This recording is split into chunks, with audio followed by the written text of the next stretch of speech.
Welcome back, everyone, to the View from the Clipper podcast. I'm joined, as always, by Josh Sexton. Josh, how are you doing this evening? Well, it's actually a bonfire night here in the UK. If anyone is listening from the US, we have these strange traditions which you're not actually a part of. So I would like to say apologies for that, but to be honest, it's very, very annoying, especially if you are a podcaster. So I'm hoping that throughout this you don't hear too much of the fireworks going on in the background from mine or James's side. But besides that, I'm feeling okay. We often talk about our football teams as well as our basketball teams on this, at least in sort of dispatches here and there. And it's been a much better week for my football team, but a bad week for my basketball team. So I'm sure we will get more into that, of course. Here, James, how are you feeling? Yeah, not bad. I was gonna just build on that point and say that yeah, we're not sending out fireworks in the UK for the Clippers' performances recently. Like, it's not been worthy of fireworks. So we are probably going to be speaking on some maybe negative points around the Clippers over the last three games, and you might hear some fireworks in the background. That's going to completely juxtapose that. It might be like the this again could be a reference that goes over US listeners' head for like the Charlie Sloth thing, where like someone makes a good point, it's because I in the background. Yeah, no, that's a great point. Yeah, we're going to talk about how the Clippers are just giving away too many turnovers, too many points of turnovers, and then there's going to be some banging lines in there where Gonna drop in fireworks are going some to go off in the perfect. background. Yeah, yeah, the Charlie stuff sort of ad libs are going to be on point. We might even need to edit those in at some point. But yeah, it has been a tough week for the Clippers. This is obviously the third week that we're recording this, so I think we're doing pretty well for consistency so far. I just wish the Clippers could be a little bit more consistent as well.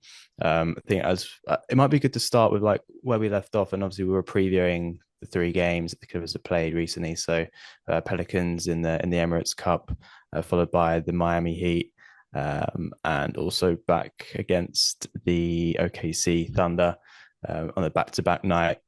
My predictions for these games was I thought we'd get a win against the Pelicans over. Although I think we both recognized that was going to be a banana skin game, and it very much almost was. It relied on a Kawhi Leonard pump fake buzzer beater the very last second of the game, which was amazing. Like, don't get me wrong, like to see Kawhi do that, and it almost felt like sort of vintage Kawhi and some of his performances over the years, where he's just been that sort of clutch player, whether it was with the Clippers or obviously his like famous moments with the Raptors in their title win. So for him to be able to do that and get us over the line was fantastic. But for that to be a 124 game with a one possession left against the Pelicans, which I think we both agreed are struggling a lot right now, and I think it could be on the brink of blowing it up. I think Zion Williamson has just received bad news about an injury, so he's going to be out as well. But we're also recognizing that Pelicans just generally, no matter who they have on their roster, they just play well against the Clippers, right? Like, there's history behind that game. I put out some stats around like how cursed that has been. I think we touched on it last time, and a little bit on like how like even guys like Trey Murphy have gone off against the Clippers in previous years. Trey Murphy before this game was shooting really, really cold from three, but he found his form as he would against the Clippers, like that. We expected that, and he did it. Like, probably should have put like a little bet on that. But he went 5 of 10 from three, and he was one of like the key players in the game. But I just felt like that they were just really hot from three all night. Even Jordan Poole hit 7 threes. Herb Jones with 3 threes as well. Zion Williamson gave us 29 points.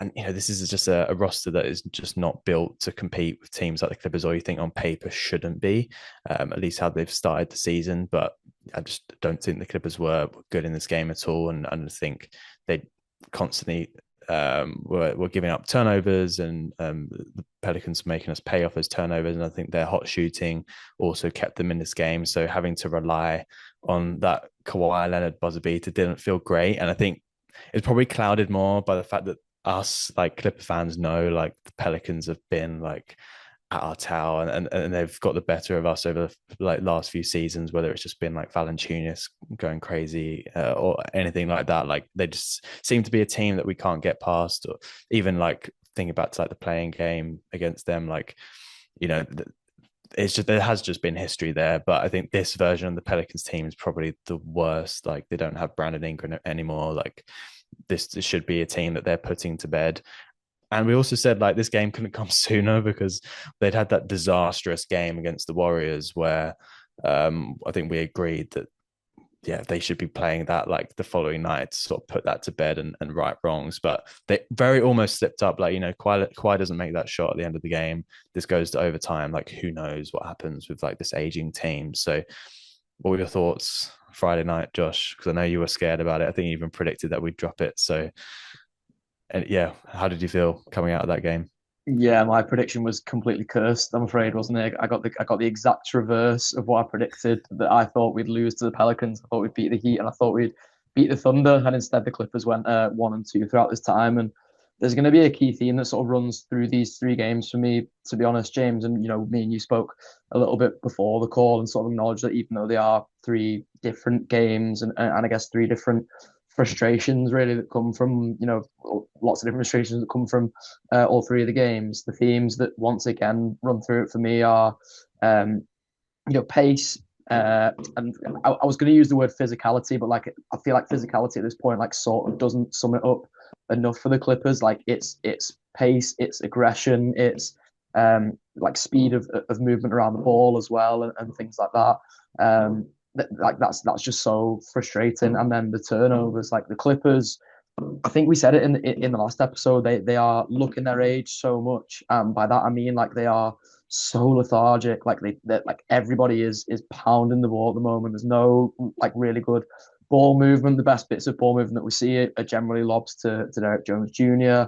We're not even seeing as much of the aggression on defense that we saw last year either, and that's like the thing that's so hard to comprehend. Especially like I know we're going to obviously come on to the Thunder game, but like when you see the starting lineup from the Thunder game, it's like incomprehensible. That's a team that lacked aggression, especially in that sort of doomed fourth quarter. And to be honest, towards the end of the very end of the third quarter, the way they ended it was pretty disgraceful. To be honest, like I'd go as far as to say that. So it kind of all started with the Pelicans game. It set the blueprint for what was going to happen in the next few games. The Clippers were bailed out by the superstar. And listen, Kawhi should be there. He's a max guy to bail them out. His stat line from the night, he can't really have any qualms with. He really filled up the stat sheet. He did everything he needed to do.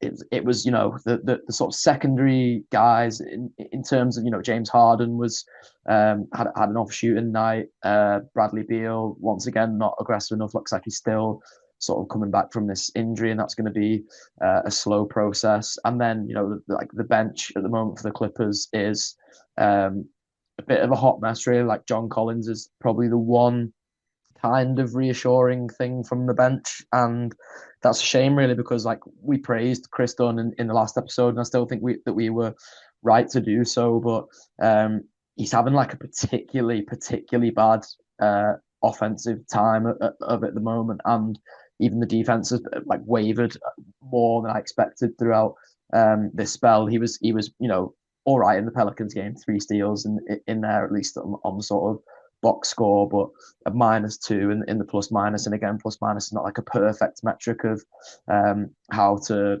assess NBA games or anything like that. But like the Pelicans are not a team that anybody should be really in the minuses against for the Clippers. Like where the No. Clippers aspirations lie. I always feel like I'm like making a Curb Enthusiasm joke when I use the word aspirations of the Clippers this season, but like nobody should be in minuses. And Chris Dunn was, Nicholas Batum was, who was a plus defender for the Clippers last season, and looks like he's regressed at least a little defensively. I hope I'm not sort of being harsh there on Nicholas Batum in saying that, but that's he is a concern for me at the moment. So yeah, it feels bad to like come on here and talk negatively about a win, because obviously we should be like sort of counting our lucky stars for any wins really. But again, like for where the Clippers want to end up in the conference this season, in such a stacked Western Conference as well, like it just wasn't really a good enough performance. It didn't set it didn't set the right precedent for what was to come. And off the back of it, like I'm not wholly surprised by what came. Like basically the Miners game finished, then like, well, obviously the next morning for us, but like when I saw the box score and saw that it was a buzzer beater and like watched the highlights back, I was just like, I no longer feel good about that bold prediction that I made. I made the bold prediction sort of hoping that what we saw against the Warriors was the outlier, and that what we'd seen in the game against the Suns and things was more indicative. But it turns out that yeah, it wasn't, and the woes do not only extend to the road for the Clippers this season, unfortunately. Yeah, and I think I was surprised watching this in the morning as well. I think I watched the whole game through and just seeing the progression of that game, and it wasn't like one in particular that I felt like the Clippers were ever really in control of. Like they just would constantly let the Pelicans back in, and although they, it was offensively one of the better performances of the season. Like I think you would expect that. I think like you've sort of said there, like this Pelicans team isn't really anything that anyone should worry about, not scoring against. So, guys like James Harden and Kawhi Leonard going for like 24 and 34 points respectively should sort of be standard. I think it was just that they're on the defensive side of the ball, which I felt like going into this game, like the defense had changed and had become more locked in. I think maybe that was a bit of a reaction to the Utah game, but I did feel like this was sort of that returning. This sort of felt quite similar. It was just I guess the difference between those two games is that the Utah Jazz are just a better basketball team than the New Orleans Pelicans and could sort of pull away and actually get stops on us. But I felt like both teams just couldn't defend the ball, and it ultimately just came to that sort of final possession in which I guess Clippers were just fortunate enough to have Kawhi Leonard do what Kawhi Leonard does and sort of come clutch in those sort of big moments. Yeah, I think offensively things were fine. It's just on the defensive side of the ball again. It's just those lineups I think struggling to cope when the other team are going through sort of more positive spells. And I'm looking at guys like obviously like Chris Paul and even Brook Lopez to an extent, who I just don't think we've been able to rely on them consistently. Which I think we're coming into the season thinking, oh, like our bench is looking great, like our depth is looking fantastic, but I don't know. I don't want to get swayed by these like games too quickly. And I think Ty Lue has been saying in like other sort of presses around how like he still needs to figure out the lineups. Like he's going to reduce the rotation, he's going to make changes, but I just think at this stage, like I just don't know. I don't know what I'm getting from the Clippers in any given night. Like yeah, this was a tough watch, but I think again, I don't know if it's just more clouded because of how the Pelicans have been with us over the last few seasons. That like getting a win by any means necessary feels like bigger than it is, but I think you got to take it on face value. Like I don't tend to believe in like cursed games or like bogey teams. Like I think it's just more like I don't know, like if a thing I could like Pelicans win like a few games and then it's a bogey team, but it can go either way. Like there's nothing here that suggests there's like some hidden curse between the Clippers and Pelicans, which means they've beaten us more often than not over the last few years. I don't know what it is in particular about the Pelicans, but they just have been our bogey team. So I think we've got to look at it at face value, and yeah, this is a Pelicans team that is really struggling. So to just nick it at the death is, yeah, it's great for Kawhi to get that moment. But I think we need to start seeing more progress from this team, particularly against these teams that are struggling. Like, let's put them to bed early. Let's get some garbage minutes. I mentioned this in episode 1, and I'm just like, when are Cam Christie and others going to get meaningful minutes? That's not because the other team have like destroyed us. I want them to come into like a good position where we're up like 20, the game's done, and like they can feel confidence that they can shoot the ball. But I feel like now, like and we all touch on some of the other games, like they're coming in and we're down 20, the mood is bad, and like I feel like there's more value. Obviously garbage minutes aren't valuable whichever way you see them, but I'd prefer them to be coming into games like this where the opposition is not really built to be competing with the Clippers. So yeah, I was And quite surprised there. I was going to say, and this is the thing, right? Is that like the Pelicans are going to be one of the worst teams in the NBA this season. Like they're going to be a lottery team, especially now with, and we don't know the extent of Zion's injury, but especially now with Zion's health, just in general. Like Zion is not going to be able to be relied upon over the course of a season. Like his body is just not built for the challenge of an 82 game season, unfortunately. But like one of the things, like all of these bad teams do have, like you saw, I know the Jazz have looked better so far than they did. It's just been announced that Walker Kessler is out for the season, so that's like a huge blow Oh well. to them and their hopes. But like what you are going to get with a team like the Jazz or a team like the Pelicans, who will probably end up being lottery teams, is that like there's guys here that are like playing for their NBA careers. There's guys here that are like physical and want to, get up and down the Mhm. court, want to, if you saw against Portland, like Blake Wesley in that game pressing all 94 feet. Like I obviously know that's a tactic, but like you are going to get games where guys are going to want to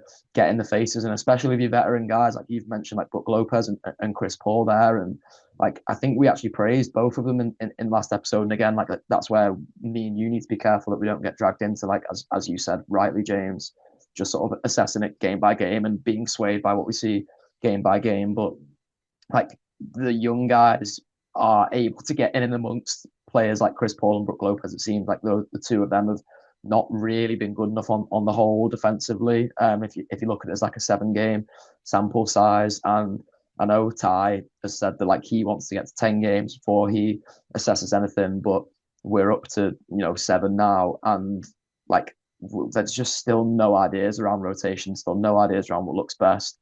Brook has looked good offensively at times. Chris looks like he can facilitate at a high level still. Nicholas Batum can still sort of be like a Swiss Army knife, if you will.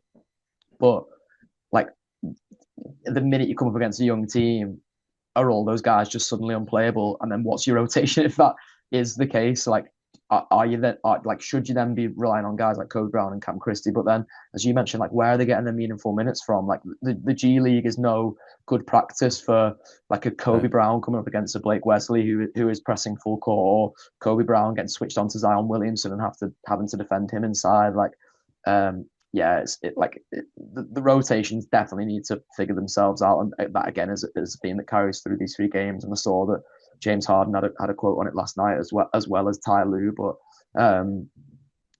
things like I'm a little bit worried, and again, like we can assess it obviously with more games and more evidence, but I'm already starting to worry a little bit about roster construction as much as like rotations or anything like that, which feels like a bad spot to be in when you're only 7 games into the season. Yeah, and I think this had more of a focus on the defensive side of the ball, but the Pelicans shot more threes than us on the night. The Clippers are currently one of the worst in the NBA through the 7 games that we played for opponent 3-point percentage, and that is a constant theme through these games. Like I think, like I mentioned, sort of in the start of this segment, around like just how many threes guys like Trey Murphy, Herb Jones, Jordan Poole. Like I think I'd expect it from Jordan Poole, but I think we said going into this podcast around how Trey Murphy sort of struggled from three so far this season, but he'd be speaking to his like trainer after sort of those performances, saying, "Oh, don't worry, like the Clippers are coming up," and like he made it happen. Like five from 10, like he shot 50% from three. They were 48.6 from three in the night. They drained 18 threes compared to the Clippers 15. And yeah, it's all well and good like getting more offense. Like I said, I thought that offensively this was a great game. Like I wouldn't expect the Clippers to put more than 126 points against the Pelicans, but obviously just locking in the defensive end. Like I said, those lineups, it just hasn't been working. It's been too leaky. I think that starting lineup's got to go. And yeah, we're gonna evolve this conversation through, obviously, because there's 2 more games we need to touch on. But I just feel like their only defense in that team is coming from Kawhi, Derek Jones Jr. and Ivica Zubac and James Harden, who I think has taken improvements defensively through like the last few seasons. And Bradley Beal, they're not there defensively. And then if you look to the bench, you've got guys who are again still weak defensively, like Chris Paul, John Collins. I don't think has been the greatest defender, and I'm not seeing the Brook Lopez that I've sort of been expecting. And again, I think it's natural that these sort of players will decline on that side of the ball. Nico Batum as well, who you've touched on. Yeah, I just think the Clippers let the Pelicans get too hot, and I know we've touched on turnovers. I don't think maybe turnovers was a massive part of this game, but it was more that perimeter defense, which I think the Clippers were good at last year, and that was a worry coming into this season that the significant roster improvements, moving away from that identity of having that, we were a top 5 defense last year. We're not a top 5 defense to start this season. And I'm similar to you. Like, I want to see how this evolves. And it almost feels like those roster questions are going to come up again, because I don't see this team being a top 10 defense, let alone a top 5 as currently constructed, because I just don't see any lineups that Ty can put together for a full game where they're not going to leak points and give easy threes. But yeah, we'll touch on more examples in the next 2 games. Any final thoughts on the Pelicans? Because I'm keen to touch on the Miami Heat. No, we can move on to the Norm return game, the Norm revenge game. Yeah, I didn't think we were going to get it. I think over the weekend I saw that Norm had missed a few games. So I was like, oh, he's going to miss it, and we might actually have a chance. We won't get the revenge game, but I think we got like a revenge game. Like, I think we got a standard Norm Powell performance. Like, if he was playing for the Clippers, he'd probably give the Miami Heat 21 points as well. Like, that just feels like what he was doing last year. I thought he was great for them. I do miss Norm, and I think, again, it's probably not Bradley Beal's fault, because obviously he has been injured, but obviously that is the like for like replacement. So inevitably he's going to get compared to Norm Powell, and I just wish we had that in our team right now. Maybe Bradley Beal will sort of find his rhythm, and he'll build his health over the next stretch of games, or there'll come a point in the season where things click for him. But obviously we haven't got there so far yet. But that was one thing that stood out to me from this game. Obviously it ended up being a close one. It was a 120-119 win for the Miami Heat. It was a close one throughout. The Clippers took an 11-point lead, I think, going into or sort of closing the second quarter. But the second half performance was, I think the Heat just outplayed us, really. Bam Adebayo, I thought, was sensational in this game when I watched it in the morning. I think, and this is probably quite consistent with how they've started the season, but obviously it's sort of a slightly altered Miami Heat team, not just in like personnel, but also like the way they play.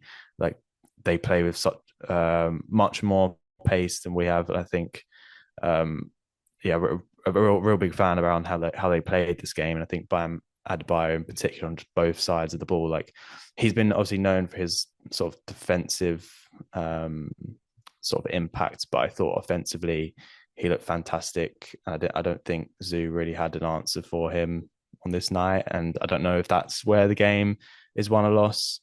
I think in particular, like, the point I did want to make is that, again, we're going to come back to turnovers, but the Clippers turned the ball over 14 times in this game, and Miami scored on all 14 turnovers. So not only have they been playing well, they've been playing with pace, they've been scoring the ball, and Bam Adebayo has been great, but they've been like making teams pay on turnovers. So them playing like that, this sort of felt like a matchup in hell for the Clippers, and the fact that they have been giving up so many turnovers, that the Heat just made them pay tonight. And if you half that, that's a Clippers win.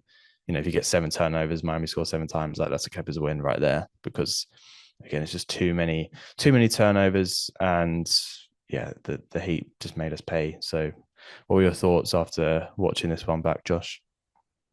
I think matchup made in hell might be just the right way to describe it. To be honest, like, that could be the sort of catchphrase for this game, really. Like, I guess, again, like, the theme that runs through all 3 of these games is like young, hungry teams. I think me and you probably kind of misdiagnosed Miami a little bit in the last episode. Like, I can't claim to have seen a ton of them, but then I went and watched a couple more of like their games, and sort of saw more of the highlights, saw more of like the sort of stats that are behind them, and you can see that, like, what Norm has brought to that team is the aggression that we saw. Like, they called him Storming Norman for a reason last season. I don't know how I've managed to rhyme both of those things completely perfectly there, but like, we've lost that aggression in Norm, and maybe that went a little bit under the radar in terms of like how important his profile was to this Clippers team, because he would put shots up, he would drive to the basket whenever there was like not a chance to hit a shot, he'd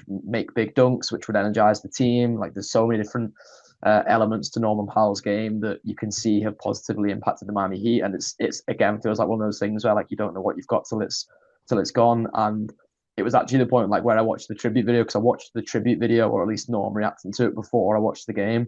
And it was then when I was a bit like, oh, like Norm was just incredible for the Clippers, wasn't he? And then the game started, or at least I'd clicked play on the highlights of it, and Norm, as you say, just gave you everything that Norm would want to give you, and by contrast, Bradley Beal didn't give you any of the things that you want Norm to give you. Like he's not looked aggressive so far because he is still obviously working his way back to fitness. But like being totally honest, like I don't know how aggressive Bradley Beal is. Like I don't know if he is that kind of Norman Powell player where on some nights he might take like 20 shots in a game. Like I don't know if that is Bradley Beal or not. I would like to think it is, but we're like so far removed from that at the moment. Bogdan Bogdanovic, who was second in command to Norm last season, is also not a particularly aggressive player, or at least has not been since he became a Clipper. So we missed that Norm factor so much. The Heat, what has made them so good this season is like finally I feel like they're subscribing to that kind of Heat culture thing. Like I always used to say, like, what even is Heat culture really? It felt like a thing that like they just kind of bandied around from the moment that like they were no longer the big three of LeBron, Bosh, and Wade, and it felt like decided like people like had to come in, had to be like dogged and stuff like that. But like really, it just basically made a team of like not very nice people. Like that was the way that like the Heat was all built around. Like Jimmy Butler feels like he like really encapsulates a period of the Miami Heat, because Jimmy Butler is like a player who is full of like, I want to use the word needle. I don't know if that makes sense in like US parlance, but a player who's like very aggressive, very in the opponent's face. Again, if he can't get us on the outside, like you will see him drive to the basket, and that's the kind of player that the Clippers like really pining for. Is the kind of players who don't settle, the kind of players who keep the ball moving aggressively. If there's not an inside shot there, it swings back out to the 3-point line.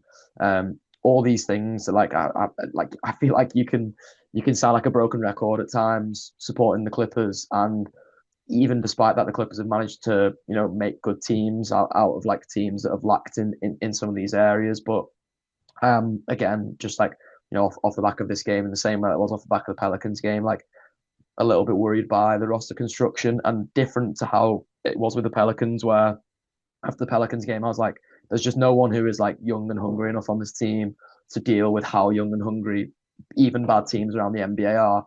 It's more that like now I'm like, well, the Clippers have lost one really aggressive guy there. They've gained a guy who I don't think is all that aggressive. And suddenly they've got no aggressors on their team. Like Kawhi and James are capable of taking a game to teams, but they're very like, I don't want to say one pace. They can, because they can bring the game down to their pace, but like that you're never going to see Kawhi and James going like breakneck speed to achieve that. Whereas with the Miami Heat, I think one of the things that's helping them so much this season, and I've not actually looked at like the stats to back this up, but it feels like they are a team that plays at pace. Yeah, I mean, right now, if you want number one in pace. So yeah, there you go. Yeah, 106 possessions per game. Yeah. So like again, it just feels like it came down to like all the things that we know are bad for the Clippers are like in the plus column for the Miami Heat. And unfortunately, the thing that hurts the most coming out of this game is that the Clippers basically gave one of their chess pieces over to the Miami Heat, and one that they really needed. And good one, yeah. I'm not going to write off Bradley Beal by any stretch of the imagination, but got one back who the Clippers, like, they need shot creators. Of course they do. They need guys who are confident handling the ball, but they need guys who are aggressive handling the ball and aggressive shot creators too. And so far, Bradley Beal has not delivered that. And unfortunately, Norm continues to deliver it for another team. Yeah, and I think he's fit like a glove in Miami. Like I really like your points around the Heat culture, because I've also been like confused, and I think maybe that's just like not only of our Clippers hat on with like our West Conference hat on. Like I've been paying attention to the Eastern Conference, but I've only got so much time. Like I'm not going to go through every team, and I just know they have not. I think they had a pretty poor season last year, so it was obvious like they needed to shake things up. Obviously with Jimmy departing as well, like trying to replace him, and as much as we like love Ty Lue, I think Eric Spoelstra is one of the best coaches in the NBA, and he continues to prove that.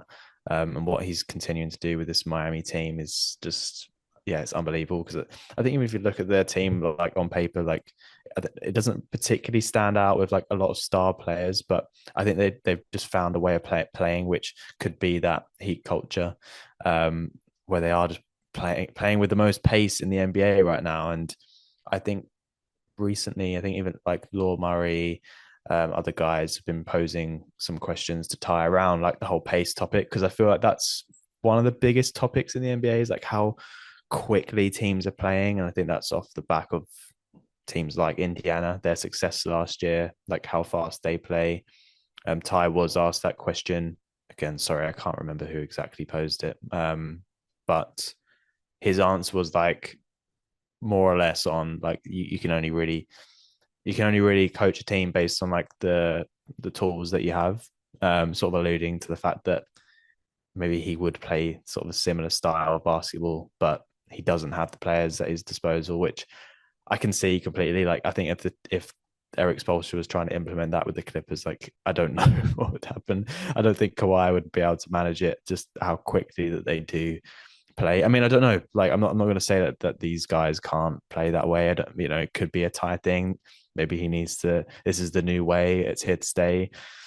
Again, I think this probably ties back to what you started with, and the fact that we didn't really know like who the Miami Heat were, and maybe underestimated them a little. But I think as we get through this part of the season, like we'll start to understand like who teams are in terms of like their identities, and then we'll be able to analyze those matchups better. And I think, yeah, sort of assessing this game after it's clear as day to see. Like you don't even need to look at the stats. Like Miami just played with so much pace, so much aggression. Like they weren't slowing down any plays to like try and get the sort of see the clock out, or they weren't running like 3 or 4 pick and rolls to try and get certain players free. Like they were just moving the ball with speed and trying to find the best shot possible, and just playing with like sheer aggression, which, as you've mentioned, Norman Powell, perfect for that. Like that is what he did with us. Like that's a guy who will grab the ball and score and run, like drive to the basket within 3 seconds. Like I think he had at one point with the Clippers like one of the highest sort of points per touches in the NBA, which makes him so valuable. And the Clippers could deal with that, could do with that. Like right now, it'd make them a much quicker team. It'd mean they'd have more possessions. Like if we weren't holding the ball for so long, because the players are so hesitant to drive to the basket, and they're just constantly trying to find like open players, moving the ball around. Like again, we don't even have like ball handlers other than James who can really do that, which I think is why we've found the offense drops off so much when he's not on the court. So yeah, I think this is one of those games that really sort of exposes the weaknesses of the team, and is a bit worrying, because I would love the Clippers to be playing how the Miami Heat are playing right now. But I do get Ty's point around it all. Like you can only play with the players that you've got, and I think Bam suits them perfectly on both ends of the floor. Like that's a guy who can defend all positions. I think he's so far been one of the leading defenders, particularly for big men in the league. And even his like shot creating and his creativity with the ball has been really great to see.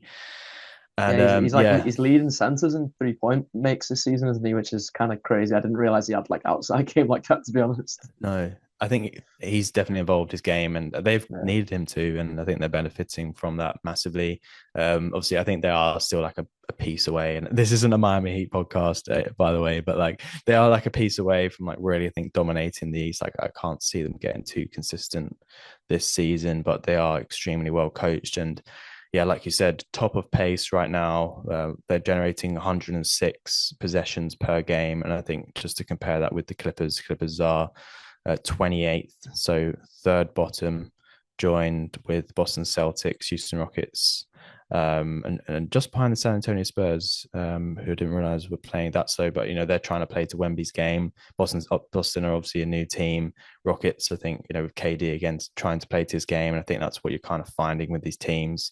Obviously, Clippers trying to constantly find James and Kawhi in possessions, and meaning they're like really slow. So let's see how this evolves. I can't see the Clippers moving much further up this leaderboard, but I think this was definitely a game of pace. And obviously, like I said, turnovers, 14 turnovers, and Miami scoring on all of them. I think, yeah, it was just a recipe for disaster.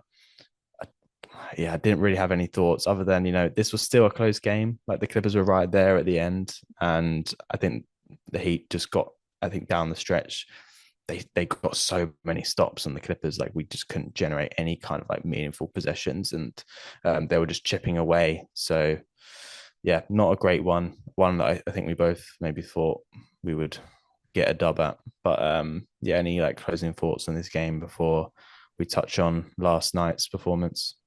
No, happy to. Well, I say happy to. Begrudgingly happy to move on to the Thunder game. Miss you, Norman Powell. Yeah, this was one of your hot takes from last week, Josh. That we'd Across get the two win. podcasts as well. Across two podcasts. So I'm swallowing feathers at the moment. I don't know if we realized that like I certainly didn't realize that this was the second night of a back to back. So obviously, firstly, it's probably important to point out that Kawhi didn't play, and I think we speculated that. Like I think the only back to back he played last year was down the stretch in the season where we desperately needed wins. And I get it. He's not going to play back to backs early. If that's where his health is, that's where his health is. We know Kawhi. It's yeah. I don't think anyone was surprised, but Bradley Beal as well. So going into the reigning champions without arguably our best offensive player, and the guy is obviously coming to replace Norman Powell in terms of Bradley Beal, and again, it's sort of not ideal. I thought the Clippers were good in this game, for like the most part, at least up until like halfway through the third quarter. I thought they were decent. Like they got off to a really hot start, and I think that's probably one of Harden's better performances this season. Like a lot of threes in that first quarter, but I don't know if, again, it's just I don't know what you can expect from the Clippers without Kawhi and Bradley Beal playing the reigning champions. Like they're unbeaten, they're so deep. Like it's not just the SGA team or the Chet team. Like they've just got so many answers across their team. Guys like Aaron Wiggins, even Isaiah Joe was, I think, unbelievable on the night. He had 6 threes. So yeah, I thought that again, that was very much the theme in this game. More turnovers, but also very poor on the perimeter. OKC shot 18, 38, 47% from three. And the Clippers just didn't have an answer for that. And why would they when the only guy who can really consistently shoot the three ball is James Harden? Derek Jones Jr. had 3 threes. James had 5. Bogey had 2. Brook Lopez, I think, came into his own in this game and actually sort of showed a glimmer of maybe what we were expecting on the offensive end. He had some really nice sort of long range threes that I think were great, but just not enough offensive talent on this team. Even defensively, like you're not when the Thunder got off to sort of a good start and got off to a bit of a run, like they just could not slow them down. And yeah, this is the best team in the league. So, what were your thoughts on last night, Josh? Because I know you were disappointed. I know you were sort of probably hoping to wake up to a win and get in your hot take right and be able to act smug on the podcast today. Yeah, like you, I didn't realize it was a back to back originally. I feel like the thing I always get wrong, but I get it wrong because I'm like overthinking it. If that makes sense, is like in the UK, if a game tips off after midnight, it's obviously like the wrong day and stuff. And in my head, Miami would have surely been Sunday night, but Monday morning. And yeah, Yeah, I got very very confused with everything. So um, yeah, like probably not like loads you can take away from this game that you couldn't take away from the two before. Like you get a very efficient Shai Gilgeous-Alexander performance. Lou Dort goes off with an injury, which like you mentioned how deep OKC are, but like that to a lot of teams and definitely teams who are contending would be like, oh, we have like a real shot of going and winning this now because they've lost like their basically their premier defender if you still class Lou Dort as that with all the defensive weapons that the OKC Thunder have now, but the Clippers just didn't have enough to deal with them really like great through 2 and 3 quarters. when I say 3/4, 2 3/4 quarters, um, and then like really awful for the end, like that final quarter of the third quarter, and then the fourth quarter were just like bad from the Clippers, bad defensively, which they kind of like hung the hat on to that point, bad offensively, which maybe, as you kind of alluded to there, like we should expect from a team without two of its better shot creators, or at least on paper shot creators in terms of well, Kawhi definitely, in actuality, and on paper Bradley Beal, and the Clippers just like weren't able to like get it done in this one. And again, like what has made the Thunder so great, which is obviously youth, and like I take Ty Lue's point in terms of like the roster not being constructed to be a team that plays at pace. I still think the Clippers can be like cuter though, and this game is like kind of an example of that in good and bad ways, in the sense of like clearly Ty wanted to come into this game and like set the foundation for like a really good defensive performance. Like the starting five is basically like an all defensive starting five from the Clippers. Like you'd probably swap James Harden for Kawhi, and then that is your five best defenders on the court, really. And to have your four best defenders on the court and keep the game close, that's where you need your offensive guys to come to the fore and be good. And John Collins was good in this one. I've seen people sort of clamoring for a start for him, and I'd be interested to see that in terms of the way it works. Like he hasn't looked good defensively so far. I don't think he is a very good defender. The turnovers with John in this one especially kind of worried me a little bit.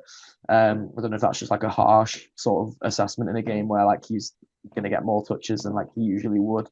Three of them obviously come in that second half. There's two in the first quarter there. One in the third quarter, so two come in that like awful fourth quarter, where like the Clippers had waved the white flag in that one pretty early anyway. But not enough production off the bench again, and like this is where I think it is tricky, and where the Clippers were maybe just missing like one more shot creator really, and this is like where Bogdan Bogdanovic's absence of being a shot creator in the way that he has been, like, I wouldn't say elite in before, but like, at least a passable NBA player in before. The fact that like we are left wanting for that now is leaving such a big hole in the rotation of this team. Because when me and you spoke about acquiring Chris Paul, for example, one of the things that I was excited about with Chris Paul was that hopefully he would help the playmaking and facilitating of the team, but you'd only need to do it in like certain dispatches. Like Chris Paul almost allows you to have like a plaster that you need to come on to just move the ball about, and especially when like James Harden's off the court, for example, like have Chris Paul come on, keep the ball swinging around, make plays for other guys, and get other guys shooting. And really what we're seeing is that the Clippers probably would actually be better off using those Chris Paul minutes to have another shot creator. Because that bench like just doesn't have enough production in this one. Then the starting lineup didn't have enough production. It's a really, really disappointing Ivica Zubac game. And like, listen, I have sympathy with Zoo because it's not a tall Clippers lineup besides him, and it's a very tall OKC lineup. But like, again, like a lot of things I spoke about in the last episode that I was like kind of frustrated with Zoo in the previous run of 3 games, like the lack of aggression and things. Like sometimes Zoo needs to realize that he's a 7-footer and like just go through the chest of a guy, and Isaiah Hartenstein will come away from that game feeling like he very much won the battle on the floor that night. I don't know how many possessions like Zoo spent on Chet and vice versa. It didn't seem like loads to the eye test, at least.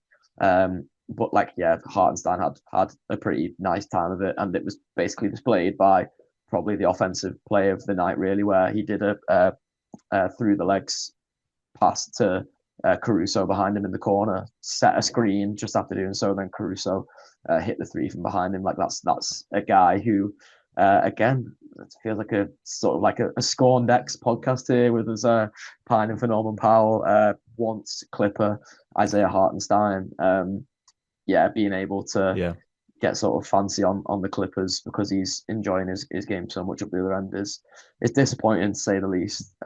It's not going to be a game the Clippers can like take away and massively analyze over the course of the season. I would imagine the No, Pelicans and Miami Heat, even though they win the Pelicans game, I imagine that worries them more than losing to the Oklahoma City Thunder, especially having kept it close for 3 quarters. But um, again, just feels like another nail in the coffin of like, is this roster, sorry, just not constructed in the right way?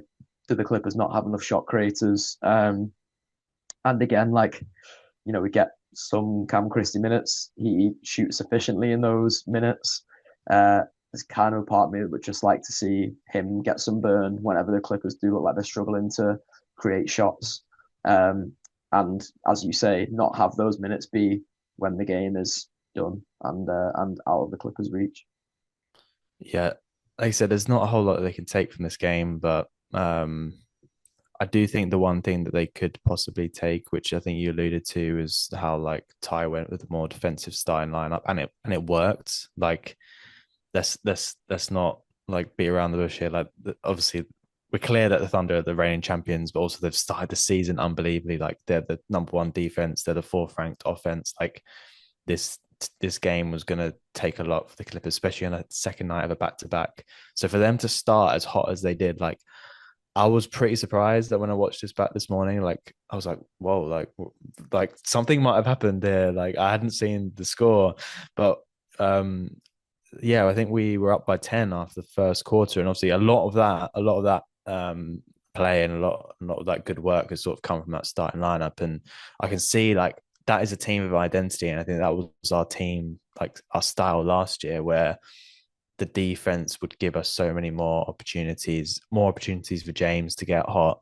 and would facilitate his play and bring the best out of him. And that's why we've been seeing so many good performances from James Harden, and why he in particular got off to such a hot start in this game. But then that obviously going all in on the starting up with your defensive guys, the bench unit is then very like it's lopsided. And I think that's where the issues started to arise. And ultimately, I think we just ran out of gas offensively and defensively. There was no one particularly in that bench unit who's going to come in and add any value that the team weren't currently adding. Personally, I thought John Collins looked okay. I thought it was probably one of like his more decent games. Yeah, okay, like he wasn't great with the ball, but there was at least like a little bit of like an offensive punch there off the bench. But from all the other guys, other than Brook Lopez, who was just sort of throwing threes, like there wasn't a whole lot.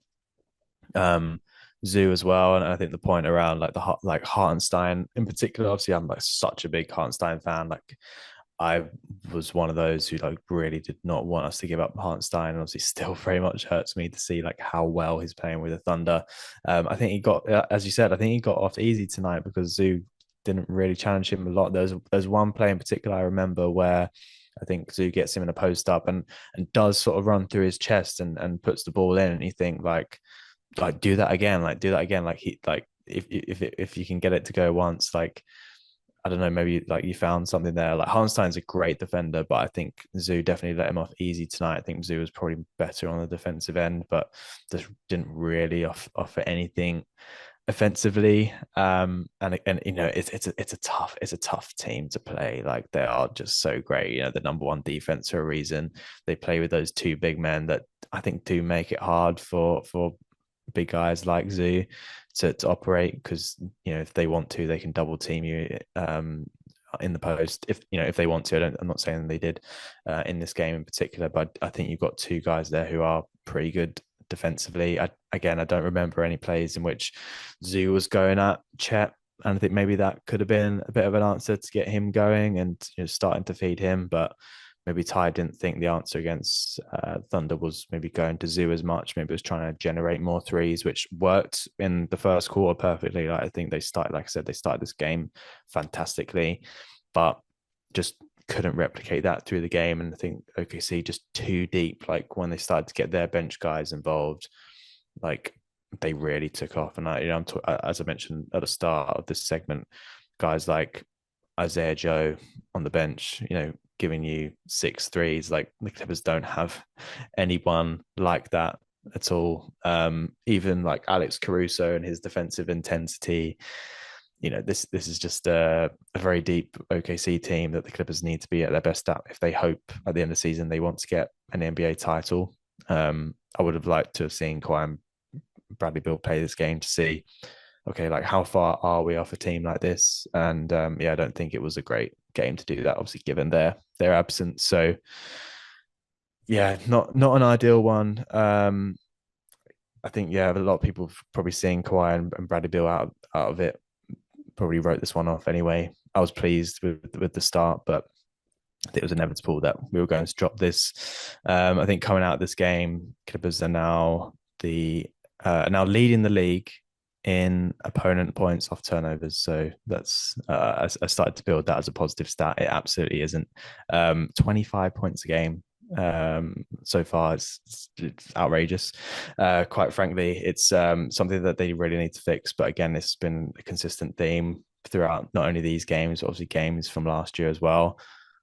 I thought like the off-season moves, and I think like you said around Chris Paul coming in, like I thought we'd look after the ball a lot better. But actually, like it's Harden that's leading with turnovers, and I think he's been one of our better players, which is kind of annoying. But maybe that speaks more to like how sort of how much responsibility he's had to bear with this team offensively, and as a result, he's taking more possessions. He's trying to get the team going, but yeah, he is just giving up a lot of turnovers right now. But I don't think that's necessary to suggest he's playing badly.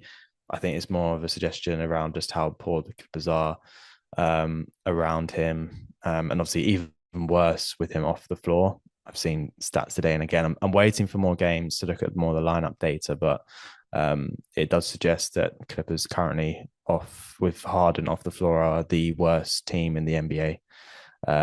By all metrics, which is quite scary. So I'm hoping, I'm touching wood, nothing happens to James Harden, because that would be the Clippers season done.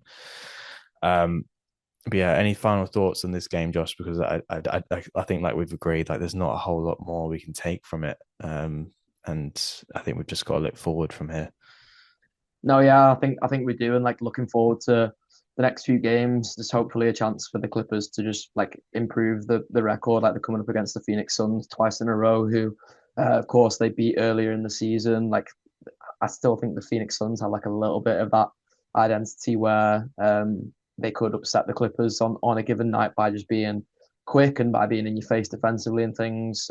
So like it would not surprise me on the whole if the Suns did take one of those games, but I'd like to see or like to expect at least the Clippers would take both. The Atlanta Hawks after that is again another one where like you just worry about young players being aggressive, being quick. Yeah.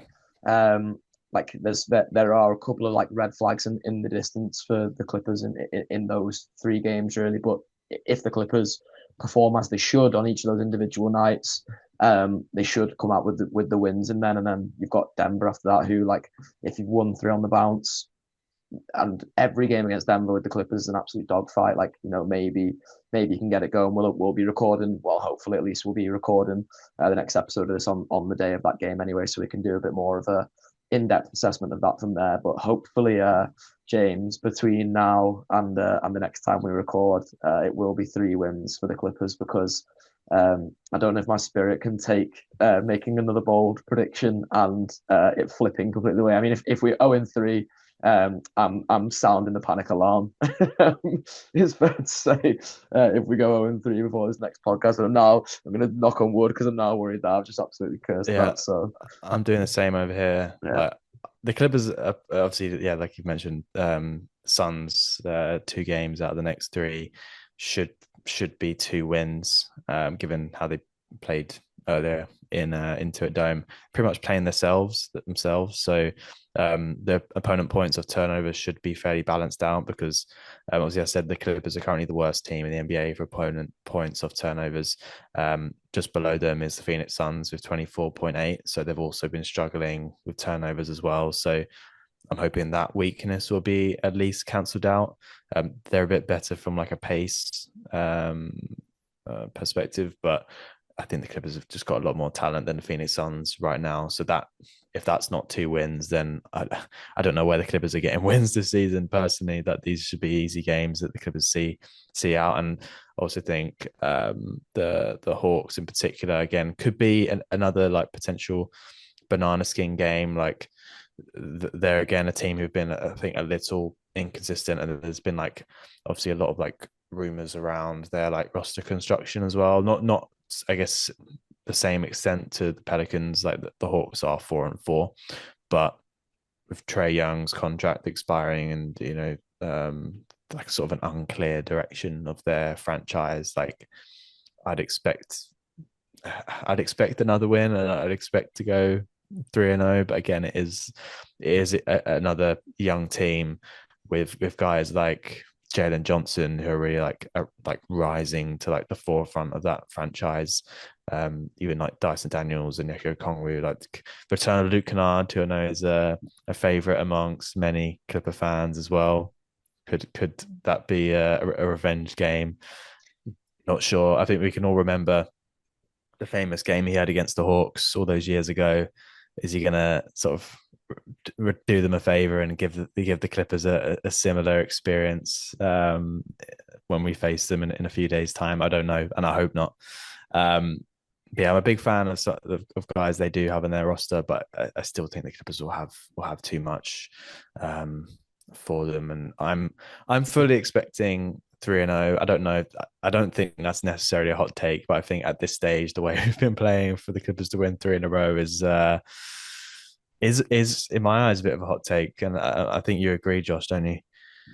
Yeah, absolutely. Yeah, I think the Miami game is probably the one that has like really probably took it out of Clippers fans at the moment. Like again, we expected to lose to the OKC Thunder. The Warriors game, looking back, might be another one where like you expected loads better from the Clippers. And if obviously like it feels like, again, I feel like I'm using all the UK expressions on here, but it feels like the Gino DeCampo meme, James, of like if my ground wheel should be a bike kind of thing. Like if you flip those two games around, though, the Clippers are looking in a much healthier position. Yeah, Love that. some bad losses for the Clippers so far, but hopefully this is a little run to at least pad the stat sheet, if nothing else, and then we can look back on the 10 games in sort of I guess a more macro way on the next episode too. Yeah, so Clippers are back tomorrow night.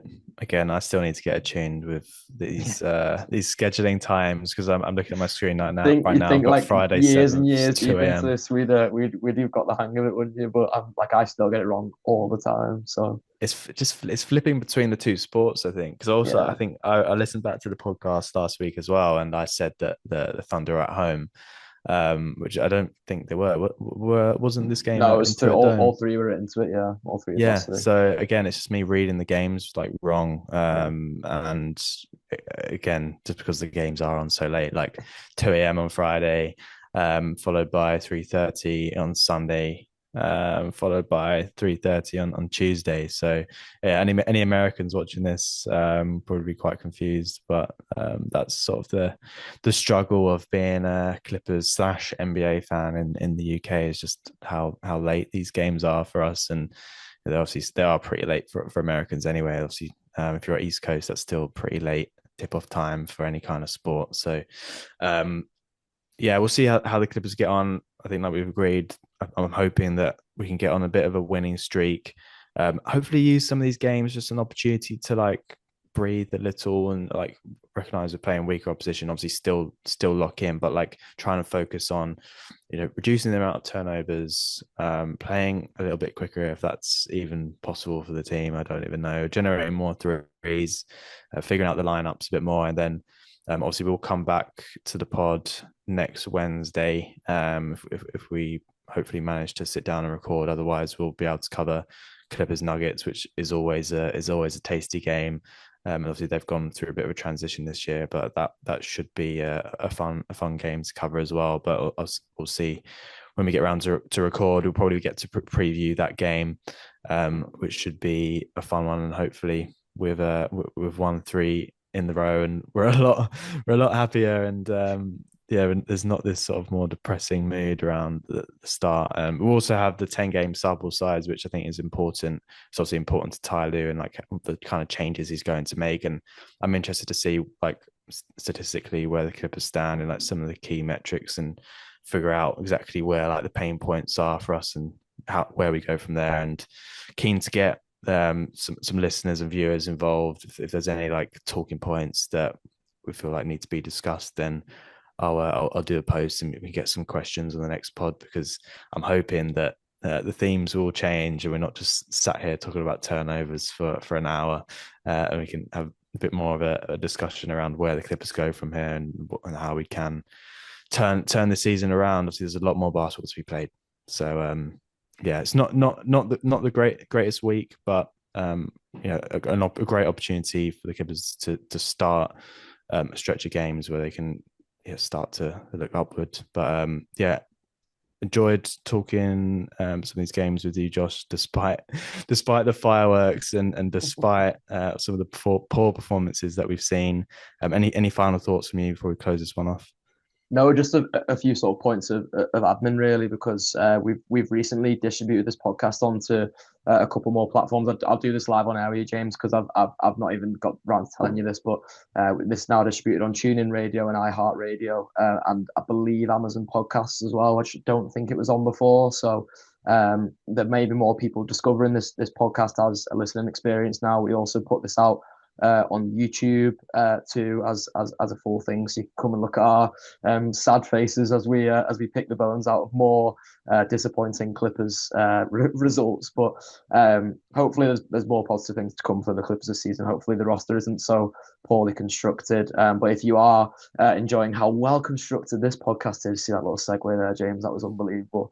Then please leave us a review wherever you are listening to these podcasts. If you are watching on YouTube, like, subscribe, put down in the comments what you're feeling about the Clippers season so far. Have you got any long-term worries based off what you've seen in this first 7 games? Of course, we'll be back and we'll take a sort of wider lens on the first 10-game sample size, the famous Ty Lue 10-game sample size, next episode. But we hope you've enjoyed the weekly episodes so far. We're going to try and keep them going for as long as possible. Really, there may be quieter weeks where we decide to skip an episode, or we'll cover something sort of in a different direction. Or as James said, we'll take on your questions solely for the week, and we'll hope to react to breaking news as and when that comes in as well. And hopefully it's not bad aspiration news. It's the final time I'm going to drop the word aspiration on this podcast, and then I'm going to step aside for you, James. Thanks for having me on as always, mate. Of course, I've enjoyed every minute, and whilst the Clippers are horrendously inconsistent, we're going to remain consistent, and I think that's something we're sticking to so far in the third week, and are going to see that through the season. So yeah, echo everything you've said there. Get your comments in for next week. I'll do a post. Make sure if you are listening to this first time, you haven't engaged with us over on Twitter/X, follow myself and at Clippers UK and Josh J Sexton 24. Come and engage with us. And yeah, I hope you've all enjoyed listening and watching. We'll be back next week to cover the next 3 games. And without further ado, yeah, go Clips, go.